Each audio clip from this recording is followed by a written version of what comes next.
할렐루야, 주님의 부활을 축하합시다. 오늘 드릴 부활절 설교의 말씀은 부활의 길입니다. 본문은 누가복음 24장 13절로 35절의 말씀인데 4절만 봉독하도록 하겠습니다. 그날에 그들 중 둘이 예루살렘에서 25리 되는 엠마오라 하는 마을로 가면서 이 모든 된 일을 서로 이야기하더라. 그들이 서로 이야기하며 문의할 때에 예수께서 가까이 이르러 그들과 동행하시나 그들의 눈이 가리어져서 그인 줄 알아보지 못하거늘. 아멘. 메시아가 십자가에서 죽임을 당한 뒤 제자들은 깊은 절망에 빠졌습니다. 그 절망은 곧 구원자라고 따르던 하나님의 아들의 죽음이었습니다. 예수의 죽음은 육신적 죽음뿐만이 아니라 예수님이 상징하던 구원의 죽음이었고 하나님 나라의 죽음이었습니다. 또한 유대의 민중들에게 예수는 로마의 식민지 유대교 기득권 세력의 억압으로부터의 해방을 뜻하기도 했습니다. 그런데 그는 자신의 죽음에 대해 저항하지도 않았고 십자가에서 내려오는 기적과 그를 탄압하는 무리들을 처단하지도 않은 채 그저 죽음을 당연한 듯 받아들였습니다. 제자들은 실망하였으며 그 실망은 곧 체념은 곧 공포로 변하여 그들을 죽음 앞에서 떨게 하였습니다. 그 체념에 이어진 공포가 베드로로 하여금 3번이나 예수님을 부인하게 만든 것입니다. 예수님을 따르던 이들은 두려움에 떨며 예루살렘을 떠나 그들을 몰라보는 곳으로 탈출을 감행하여야 했습니다. 그런 제자들 중 2사람이 그리스도께서 흘리신 선홍빛 피처럼 붉디 붉은 석양을 가슴에 물들이며 예루살렘을 떠나 엠마오로 도피하고 있었습니다. 엠마오는 따뜻한 물, 온천이라는 뜻으로 히브리어로는 하맛입니다. 이곳은 온천을 중심으로 형성된 오래된 휴양 마을로 예루살렘에서 서쪽으로 31km 떨어진 곳으로 욥바로 가는 중에 있는 아름다운 마을이었습니다. 그 조용한 휴양 온천 도시로 도피하는 그들은 너무나 깊은 절망에 빠져 있었으며 누가 자신들을 잡으러 오는 것은 아닌지 공포에 쌓여 길은 끝없이 이어지고 지쳐가는 듯 보였습니다. 그런데 이 2사람의 도피길에 불현듯 낯선 사람 한 사람이 끼어들어 동행을 하게 된 것입니다. 15절은 이렇게 기록하고 있습니다. 예수께서 가까이 이르러 그들과 동행하시나. 우리는 이 짤막한 구절에서 부활의 위대하면서도 단순한 진리를 발견해야만 합니다. 이 2사람의 절망과 공포의 불안한 도피길에 예수님께서 그들을 찾아오셔서 동행자가 되어 주셨다라는 가슴 떨리는 사건 말씀입니다. 이 구절을 묵상하다 보면 여기에는 우리의 얕은 지식을 무너뜨리는 놀라운 진리가 담겨져 있음을 발견하게 됩니다. 이 말씀은 단순히 슬픔과 공포에 질려 밤을 샌 탓에 두 눈은 충혈되고 고민으로 머릿속은 온통 뒤죽박죽되어 복잡한 그들의 두서없는 대화 중에 부활하신 주님이 찾아오셔서 그들에게 해답을 주신 것도 중요하지만 사실 엠마오의 길은 오늘날 우리 각자가 걸어가는 실망과 불신과 비겁한 삶의 길에 주님의 동행하심이 우리 인생의 해답이라는 것을 깨닫게 하여 줍니다. 우리는 우리가 주님을 찾는다고 착각하며 신앙생활을 하지만 우리가 받은 엄청난 복은 바로 그분이 우리를 찾아오신 바로 그 우주적인 대사건, 그것이 바로 은혜의 본질임을 알아야 할 것입니다. 사건을 다시 되돌려 상기해 보십시다. 급속하게 진행된 그리스도의 처형과 그 이후에 일어난 몇 가지 일들 때문에 주님을 가까이 따르던 사람들은 몹시 허탈하고 혼란스러웠고 공포를 느끼기에 충분하였을 것입니다. 차분히 다음 일을 생각할 겨를도 없이 조금씩 현실에 정신이 들자 그들은 너무도 절망하여 한시라도 빨리 예루살렘을 탈출하고 싶었을 것입니다. 그들은 그렇게 뿔뿔이 패잔병처럼 흩어졌습니다. 글로바라 하는 사람과 또 한 사람, 이 두 사람도 이전까지 축복과 은혜의 도시가 죽음의 엄습한 땅으로 변해 자신들을 덮쳐오는 예루살렘을 그렇게 도망치듯 떠난 것이었습니다. 그때 동행이 나타났습니다. 처음에는 그가 예수님인 줄 미처 알아차리지 못했습니다. 그들이 나누는 대화에 무슨 이야기를 하고 있는지 그가 물어와 그에게 예수님의 일을 요약해서 알려주었을 정도였습니다. 그의 가르침과 삶을 이야기해주고 십자가에 못 박혀 죽게 된 일도 말해주고 그의 무덤을 찾아간 여인들이 시체를 볼 수 없었다라는 것과 천사들이 나타나 그가 다시 사셨다고 한 말도 전하고 또 가까이 지냈던 사람들이 직접 무덤에 가서 여인들이 들려준 것을 확인했다라는 것과 그러나 그들이 예수님은 만나지 못했다라는 것도 이야기해 주었습니다. 듣고만 있던 예수님이 이들을 가리켜 대뜸 미련하다고 꾸짖었습니다.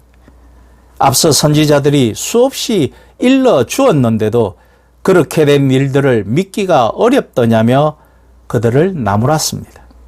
그리고는 예수님에 대하여 기록된 성경 말씀을 이들에게 자세히 풀이해 주셨습니다. 이제 저물어 함께 그들은 모두 식탁에 둘러앉게 되었습니다. 그리스도께서 떡을 들고 감사 기도를 한 다음 이들에게 그 떡을 나누어 주었습니다. 이때 비로소 그들은 그분이 바로 예수 그리스도라는 것을 알아보게 되었습니다. 그들의 눈이 밝아졌기 때문이죠. 공포가 사라져 그런 것일까요? 배고픔이 채워져 그런 것일까요? 순간 예수님은 사라졌습니다. 참으로 신비스러운 만남의 경험을 했습니다. 그리스도이신 걸 알았을 때에, 믿어졌을 때에, 그런 확신이 생겼을 때에, 신앙이 조금 성장하였을 때에 굳이 주님께서 우리를 직접 인도하실 이유가 없다라는 뜻은 아닐까요? 두 사람이 서로 이야기하였습니다. 길에서 우리에게 말씀하시고 우리에게 성경을 풀어주실 때에 우리 속에서 마음에 불이 붙은 것처럼 뜨겁지 아니하더냐라고 서로 물었습니다. 그들은 뭔가 이상했던 느낌을 떠올렸습니다. 그리고는 곧바로 자리에서 일어나 11 제자들이 모여있는 예루살렘으로 다시 발걸음을 돌렸습니다. 그들에게 이 모든 일을 알렸습니다. 그것은 또한 더 이상 죽음을 두려워하지 않고 예수 그리스도를 증거하겠다라는 확신에 찬 발걸음이었을 것입니다. 그들도 부활한 겁니다. 오늘도 엠마오로 가던 두 제자처럼 우리도 감당하기 어려운 일을 현실에서 당하게 되면 거기서 벗어나고자 탈출을 감행합니다. 각자의 엠마오로 말씀이죠. 그래서 엠마오의 뜻이 몸과 마음을 씻고 휴식하라는 온천인 것인지도 모르겠습니다. 오늘 우리들의 신앙이란 결코 예수를 저버린 것도 아니고 예수에 대한 믿음을 완전히 포기한 것도 아닌 뭔가 어정쩡쩡한 정도인 것은 아닌지 생각해 보아야 합니다. 세속의 욕망과 신앙 가운데 좀처럼 마음을 정리하기가 어렵습니다. 어떻게 마음을 다스려야 할지 갈피를 잡지 못합니다. 뭔가 명쾌하게 손에 잡히지 않습니다. 삶과 신앙에 대한 방향도 확실하지 않고 삶에서 겪는 갈등이 명쾌하게 신앙으로 정리되지도 않은 듯합니다. 세상 돌아가는 것을 보면 더더욱 마음이 혼란스럽고 화가 나죠. 정의가 정의로서 존중되는 것이 아니라 무참히 짓밟히고, 진리가 진리로서 인정받는 것이 아니라 여지없이 내몰리고 따돌림 받습니다. 감수성이 강한 사람들일수록 더 실망하고 더 허탈해합니다. 여기저기서 자신이 선지자라, 지도자라 자칭하며, 또 자기가 믿는 예수만이 옳은 믿음이다 라고 말하며 신앙심과 애국심을 이용하여 자신의 돈벌이와 권력욕을 위해 사회와 성도들 사이에 분란을 일으키고, 예수님이 말씀하지도 않은 죽음과 분열과 갈등을 부추기는 거짓 선지자, 사꾼 목자, 종교 지도자들과 무례배와 같은 신자들이 점점 더 기승을 부리는 것을 보는 것도 큰 고통이 아닐 수 없습니다.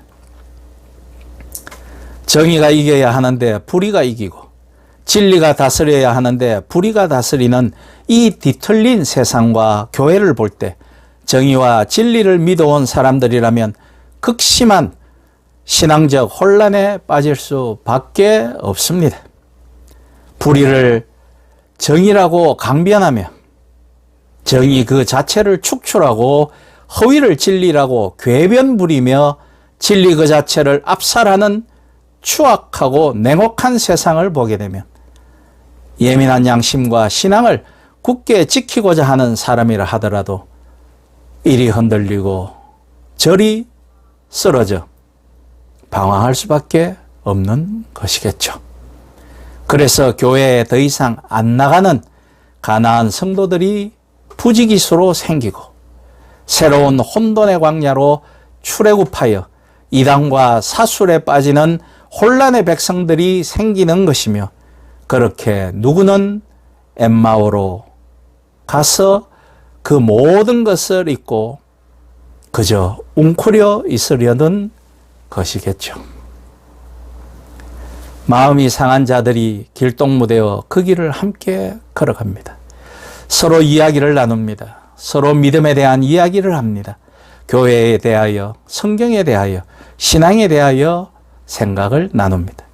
이렇게 소통하며 서로를 위로합니다. 그렇긴 하지만 그것만으로 충분하지 않습니다. 함께 이야기한다고 해서 서로 위로해주고 소통한다고 해서 그 모든 것이 해결되는 것은 아닙니다. 그런 것들이 근본의 문제를 바로잡고 풀어내지는 못합니다. 우리가 함께 이야기 나누며 엠마오로 간다고 하여 모든 것이 정리되고 해결되는 것은 결코 아닙니다. 거기에는 예수님의 개입이 있어야 합니다. 우리끼리 아무리 이야기 나눈다 한들 그것은 우리끼리의 의미 없는 읊조림일 뿐입니다. 마음의 공허함이 채워지지 않고 마음의 혼란스러움이 정리되지 않습니다. 우리들이 벌이는 얕은 대화와 집회로는 역부족입니다. 깊은 대화와 깨우침과 믿음의 실행이 있어야 합니다. 부활한 예수가 우리의 이야기 한가운데에 들어와야 합니다. 우리의 신앙이 얼마나 얕은지를 일깨워주는 부활한 그리스도의 개입이 있어야 합니다. 우리가 읽고 또 읽으면서도 성경이 가르치고 있는 것을 깨닫지 못하는 우매함과 미련함을 고쳐주시는 그분의 가르침을 들을 수 있어야 합니다. 우리에게 그 목소리를 남기고 우리의 마음을 뜨겁게 달군 다음 호련히 떠난 부활한 예수님의 가르침, 곧 선지자들이 말한 모든 것을 담아둔 성경을 읽고 연구하여 깨우침을 얻는 것, 이 가르침을 놓치지 않아야 합니다. 이 일을 다시 일깨워준 부활 예수의 개입 없이는 모든 것이 허위입니다. 그분의 개입 없이는 우리의 지식과 믿음도 쳇바퀴 돌듯 어정쩡하게 그저 돌아갈 뿐, 그 테두리를 결코 벗어나지 못합니다. 이것이 바로 본질과 비본질의 차이인 것입니다. 부활이 없이는 기독교도 없습니다. 여기서 벗어나 생명의 본질을 아는 깊은 대화로 들어서는 일, 그러한 경험을 다른 사람들과 나누는 삶, 사랑과 화평의 실천, 그것이 부활을 경험한 제자들이 행한 일이었습니다. 부활 사건 이후 그들은 이러한 알림과 나눔의 일을 자신의 사명으로 받아 그 사명에 생명을 걸고 살아갔습니다. 오늘 우리는 그리스도의 부활을 맞아 부활을 경의의 눈으로 바라만 보고 축하하는 것이 중요한 것이 아니라 주님의 부활 이후 절망에 빠져 있던 우리의 삶이 그리스도를 따라 부활하였는지, 우리가 어디로 가고 있는지, 왜 가는지 점검하고 돌이켜 가늠해 보아야 한다라는 것입니다. 그렇지 않으면 지난 2000년 동안 우리는 그저 주님의 부활만 기념할 뿐, 정작 우리는 주님 따라 부활하지 못하고 아직도 비어있는 그리스도의 무덤 언저리에만 머물러 있을 뿐인 것입니다. 엠마오로 가던 길에 나타난 부활하신 그리스도 예수님, 그분을 통해 우리가 새로 눈을 뜨고 그를 통해 우리의 마음이 뜨거워지는 경험을 나누고 마침내 부활하신 예수님을 증거하며 살아야 하는 새로운 사명을 오늘 모두들 새겨보실 수 있기를 이 아침, 이 부활의 아침 주님의 이름으로 축복하며 부탁드립니다. 아멘.